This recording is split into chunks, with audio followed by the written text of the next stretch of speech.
If a fire started in your company, would you know what to do? In this program, we show you what different types of fire there are, how you can prevent a fire, and what you must do if fire breaks out. It's vital that you're aware of fire hazards in your workplace. By being alert and reacting appropriately, if an accident happens, you can prevent expensive damage and save lives. It's therefore important that you're fully aware of the safety procedures in your company and take fire drills seriously.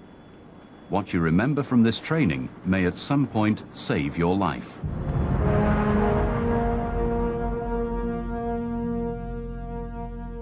In any war, it's important to know the enemy. Since mankind learned to control fire, it has been both friend and foe. Without fire, we'd be helpless against nature. Modern production processes would also be impossible. But there is a darker side to fire. It can destroy. An uncontrolled and unsupervised fire destroys everything in its path, including people. In this program, we're going to consider fire as an enemy. Combustion only occurs when three essential elements are in place.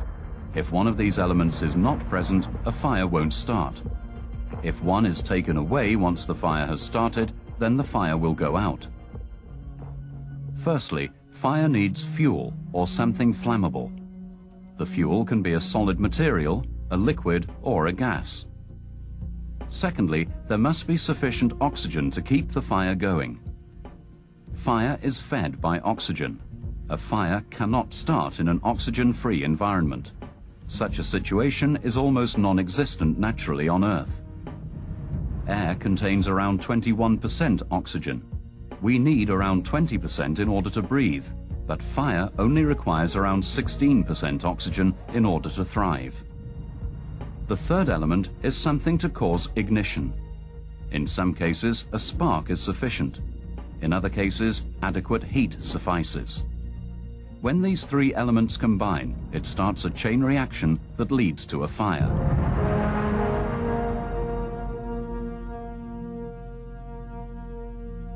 Different types of material require different levels of heat in order to combust. But with sufficient heat and a supply of oxygen, almost everything around you can burn. Fire is subdivided into various categories, depending on the material or the fuel. You must be aware of these fire categories because you can't employ the same method to extinguish every type of fire. If you've ever seen an oil fire, you probably know that water just makes it worse, whilst putting out an electric fire with water is likely to result in electrocution. The most common fire is a Category A fire. Normal flammable materials such as wood, paper and textiles are the fuel for Category A fires. Water is an excellent way of extinguishing a Category A fire. Category B fires are started by combustion of liquids. A petrol fire is a Category B fire.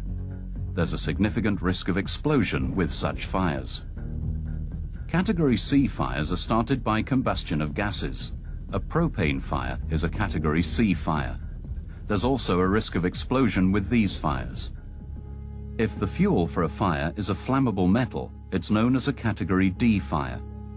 It's unlikely that you'll encounter these fires in everyday life, but they do occur. Metals such as magnesium, titanium, and sodium are potential fuel for Category D fires. Many fires start in kitchens, normally through unsaturated fats overheating and igniting. If your workplace has a large commercial kitchen, it's vital to have a Category F fire extinguisher, a deep fat fryer or fat fire extinguisher. Fires caused by electricity are not regarded as a specific fire category, as electricity itself can't start fires, but it's a common cause of fires. This is often due to short-circuiting or an overloaded wall socket. Electrical fires can generally be put out using a Category A or B fire extinguisher. If a fire breaks out, you need to identify what type of fire it is and know what to do, depending on the fire category.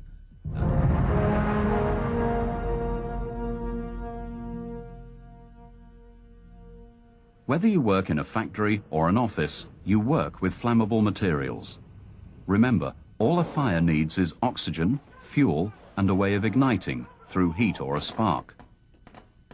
If you work in an office, make sure that there are no large stacks of paper or rubbish lying around. This includes making sure that waste paper bins aren't overflowing. If you smoke, observe the warning notices and only smoke in designated areas. Make sure you put out your cigarette and dispose of it in the appropriate place. A burning cigarette stub, carelessly tossed in a waste bin, has been the cause of a number of serious fires. If you work with equipment that uses flammable materials or needs cleaning with rags that become greasy, store everything that may be flammable in a sealed metal tin, well away from any potential source of ignition. In office blocks, the main cause of fire is arson. Always adhere strictly to safety measures and report any suspicious activity. If you work with materials which can potentially cause a Category B or C fire, such as flammable liquids or gases, take extra precautions.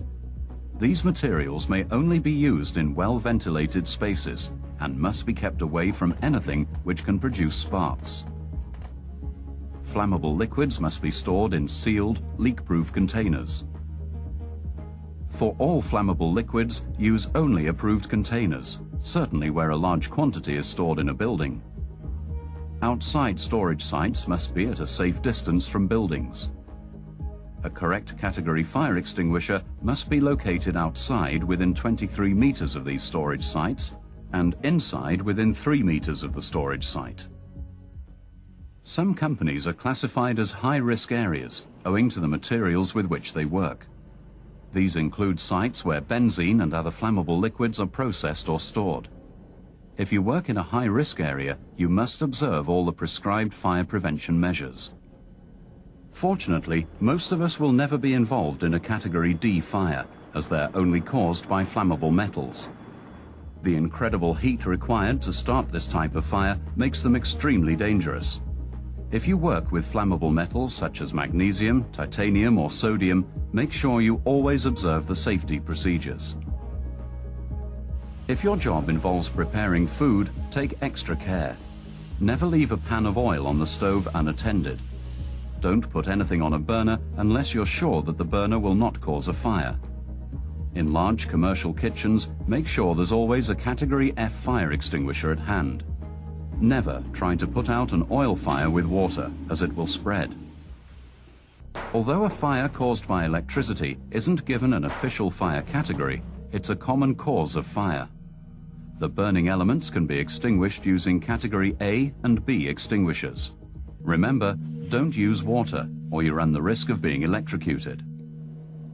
All electrical equipment must have its wiring and fittings checked regularly for wear and damage. Defective electrical equipment is a fire waiting to happen, so report defects immediately. Make sure extension leads aren't worn or broken, and never run them under flooring or carpets. If you see exposed wiring, turn off the electricity and get it repaired or replaced straight away. Secure extension leads and cables away so they can't be walked over or damaged accidentally. Make sure that electrical motors are in good working order and that they're clean. Oil and dirt is the perfect environment for a fire to start, particularly if the motor becomes overheated. Don't let this happen. Never use a fuse which is higher than the circuit specification, as it can cause overheating and fire. Wall power points must not be overloaded. If 2 connections are needed, then 2 plugs must be used. Don't connect more than 1 heat-producing appliance per socket. For example, in a kitchen, a coffee machine and the microwave must be connected at different sockets and not right next to each other. Switch off at the socket when the equipment is not in use. With electrical equipment, watch out for strange smells, such as burning plastic or wiring. This may be an early warning sign that a fire is starting. Switch off the appliance, unplug it if it's safe to do so, and investigate the cause. Ensure also that light bulbs in your workplace don't come into contact with flammable materials. For example, an unshaded bulb in an office light could easily cause a fire if it came in close contact with fuel such as a sheet of paper. Lights are designed to take a bulb of a specific wattage. Never use a higher wattage bulb. However careful you are, the fact remains that fires do happen, and if they do, you must know what to do. Otherwise, you may not survive. If the alarm goes off, the emergency services go into action. Leave the building immediately, not 5 or 10 minutes later when you've finished sending an email or packed your bag and put on your coat. Now. If your company uses other alarms such as whistles, sirens or light signals, make sure you know which one's the fire alarm. Some buildings also use a public address system to help staff by giving them further instructions. Remember, if you hear the fire alarm, act quickly. Leave everything and move quickly, but don't panic. If you're the last to leave the room, close the door behind you, but don't lock it. Locked doors can hinder the emergency services. Don't assume the fire alarm is just a drill. Even if you can't see a fire or smell any smoke, there may be a fire in another part of the building. Fire can spread very rapidly and is highly unpredictable. If you ignore a fire alarm, you could end up trapped in a burning building. If you hear the alarm, you need to know where to go according to the evacuation plan for your building. This may be a different route from the one you usually take. This is why fire drills are so important and why you must take them seriously.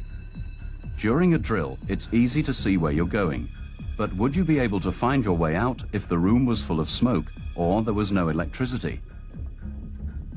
Taking part in a fire drill is the best way of familiarizing yourself with exit procedures.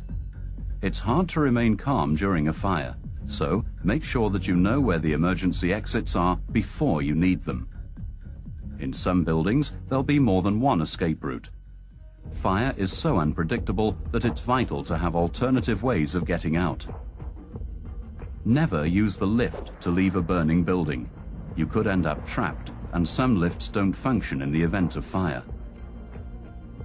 It may be that certain employees have special responsibilities as part of the emergency plan in the event of an emergency. Fire safety officers, for example, check that everyone has left the building. They also draw up special evacuation plans for disabled staff. Escape routes should be the shortest routes possible, with sufficient space to allow all staff through, including people in wheelchairs.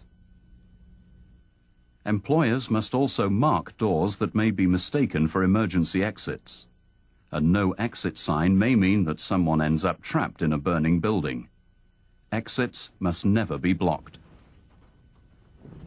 All staff must be familiar with the escape routes and know where to assemble following an emergency evacuation. The assembly point must be at a safe distance from the building.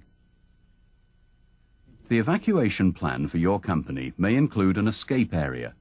This is a pre-designated area inside the building and away from the fire. Observe the evacuation plan for your company with regard to this escape area.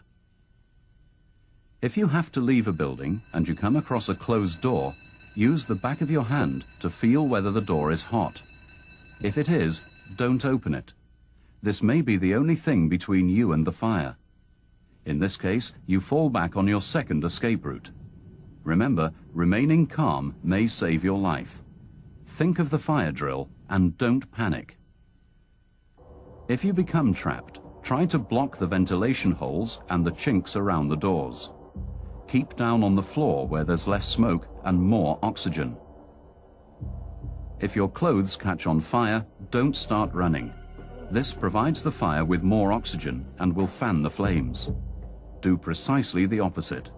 Stop, drop to the ground, and roll backwards and forwards to smother the flames.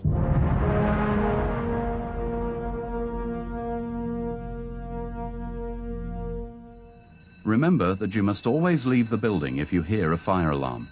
However, there may be situations where you'll have to fight the fire yourself. You should always know where the fire extinguishers are located and how they should be used. Let's say that you're at work and notice smoke. A small fire has broken out. Sound the alarm immediately and find a fire extinguisher. If you can't bring things under control, stop trying and get out. Never put yourself in a situation where the fire is between you and your escape route. Always stand with your back to the exit so that you don't become trapped. Extinguishers which were introduced to the market after the 1st of January 1997 must comply with the new European legislation, which is Norm NEN AND 3.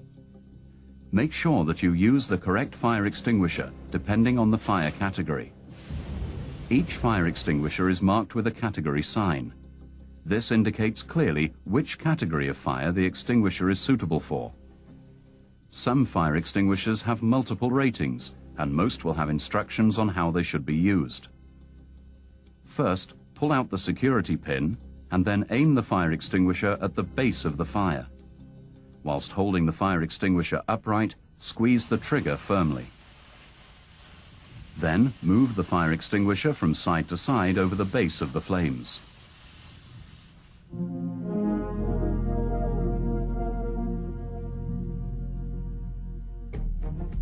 Fire is dangerous, unpredictable, and life-threatening. Remember the basic steps in the event of a fire. Know what types of fire can occur in your workplace. Follow the correct safety procedures. If you don't, it could cost lives. Know how to fight a fire and which fire extinguisher to use. Know where the alarm is and how to escape. Hopefully, you'll never have to deal with a fire. But if you do, these instructions may help save your life.